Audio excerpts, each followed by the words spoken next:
down the track, connects it really well, over extra cover for a six. What a shot!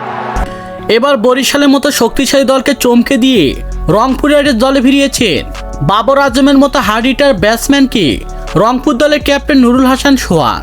আর যা দেখে রীতিমতো অবাক হয়েছেন ঢাকার সুপারস্টার তারকা শাকিব খান, এমনকি ফরচুন বরিশালের বড় ক্যাপ্টেন তামিম ইকবাল। হ্যাঁ দর্শক, বিস্তারিত জানুন পুরো ভিডিও জুড়ে। এবার যেন দেখা গিয়েছে টানা 8 ম্যাচ অবিশ্বাস্য ব্যাটিং পারফরমেন্স, এমনকি দুর্দান্ত বোলিং পারফরমেন্স করে পয়েন্ট টেবিলের 1 নম্বরে গিয়েছিল রংপুরের মতো শক্তিশালী দল।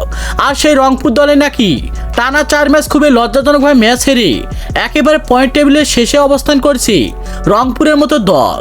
আর তাই তিনি সবাইকে চমকে দিয়ে এবার যেন বাবর আজমের মতো হার্ড হিটার ব্যাটসম্যানকে উড়িয়ে নিয়ে আসলেন রংপুর রাইডার্সের ক্যাপ্টেন নুরুল হাসান সোহান। আর যা দেখে রীতিমতো অবাক হয়েছেন হাজারো কোটি ক্রিকেট ভক্ত সমর্থকরা।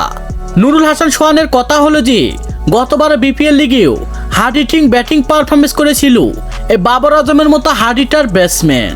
আর তা আমি এবারে বিপিএল লিগেও আমার দলকে চ্যাম্পিয়ন করার জন্য এমন হার্ড হিটার ব্যাটসম্যানকে আমার দলে ফিরিয়েছি আমি।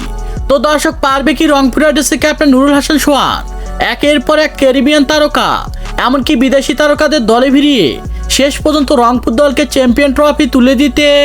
সে বিষয়ে আপনাদের গুরুত্বপূর্ণ মতামত জানাবেন আমাদের ভিডিওর কমেন্ট বক্সে। ধন্যবাদ।